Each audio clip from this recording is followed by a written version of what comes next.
Huwag ka magtatago sa pagiging senador. Ang hamon mo pa, sige humarap ka sa Senado. Bakit? Inatrasan ba kita?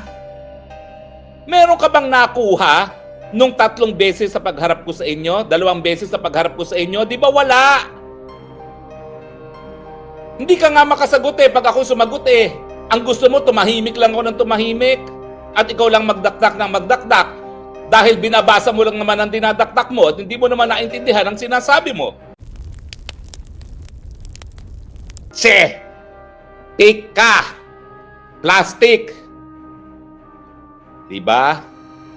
Kalaban ka ng karapatang pantao dahil ang iyong pagsampa ng cyber libel laban sa mga vloggers na wala namang ginawa kung hindi i-repost ang naging video testimony ni alias Rene na nakasulat din at sinumpaang salaysay ay patunay na ikaw, Rizatanas Ontiveros, ay sumusupil ng karapatang pangtao.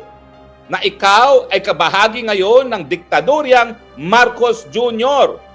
na susupilin ang lahat ng kalaban ng administrasyon.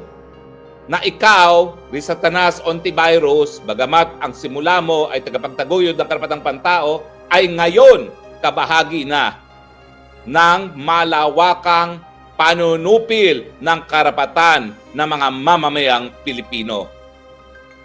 Evidence, cyber libel cases filed against the vloggers. Anong intention mo sa pagsasampa ng mga cyber libel na yan? Di ba dahil nais mong ipakulong yung mga nagkalat ng testimonya ni alias Rene na nagpapakita at ito naman ay sinumpaang salaysay din na ikaw ay nagbayad para siya ay magsinungaling sa Senado at sa hukuman upang madawit ang mga inosente sa isang non-bailable offense na syndicated trafficking gaya ng sa iyong mga paratang na guilty rin ako dyan na wala namang kahit anong ebidensya. Next time magsabi kang umuwi ako, sabihin mo sa akin anong ebidensya. Isiwalat mo kung anong iyong ebidensya. Huwag ka magtatago sa pagiging senador. Ang hamon mo pa, sige humarap ka sa Senado. Bakit? Inatrasan ba kita? Meron ka bang nakuha nung 3 beses sa pagharap ko sa inyo? 2 beses sa pagharap ko sa inyo? Di ba wala? Hindi ka nga makasagot pag ako sumagot Ang gusto mo, tumahimik lang ako ng tumahimik. At ikaw lang magdakdak ng magdakdak. Dahil binabasa mo lang naman ang dinadakdak mo at hindi mo naman naintindihan ang sinasabi mo. Di ba?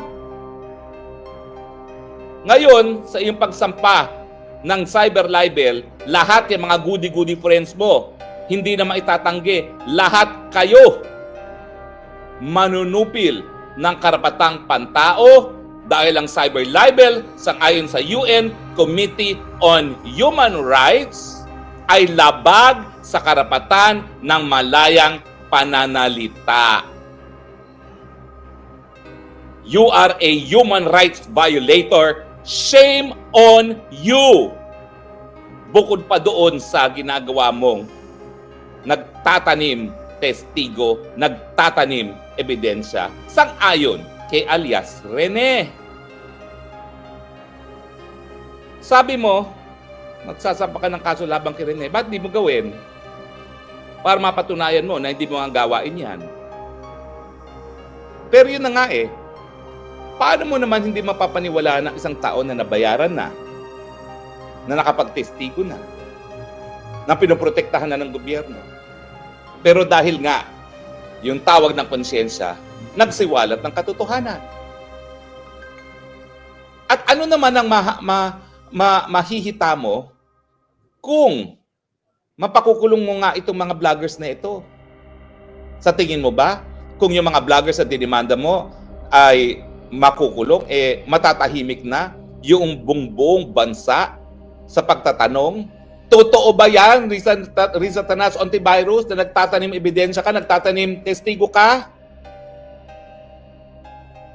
Alam mo kasi, ang dami ng desisyon na sinabi ng Korte Suprema. Pag ikaw, taong gobyerno, huwag kang balat sibuyas. Kung hindi mo matanggap ang mga pagpupula sa iyo at may karapatan ang mga taong bayan bilang tagabayad ng buwis na ikaw ay pulaan, huwag kang maggobyerno. Hindi ka naman pinilit maging senador. Gustong-gusto mo nga, 3 beses ka natalo bago ka naging senador. Tapos hindi ka makatanggap ng pula sa taong bayan. The truth shall set you free. Kung walang katunayan, walang katunayan yung tanim ebidensya mo, malalaman at malalaman din natin yan. Pero nasasaktan ka kasi in the first place, wala pang enough na basihan para ikaw ay paniwalaan talaga ng taong bayan. Dahil kung ikaw sa mulat-mula ay pinagkakatiwalaan, sa unang beses pa lang na pagtakbo mo sa Senado, panalo ka na. Dahil ikaw naman, palagi kang kakampi ng administrasyon. Nung ikay kongresista, oo, hindi ka talaga kakampi ng administrasyon. Pero siyempre, nanalo ka bilang senador dahil kakampi ka ni Noynoy Aquino, di ba? Hindi mo naman matatanggi yan.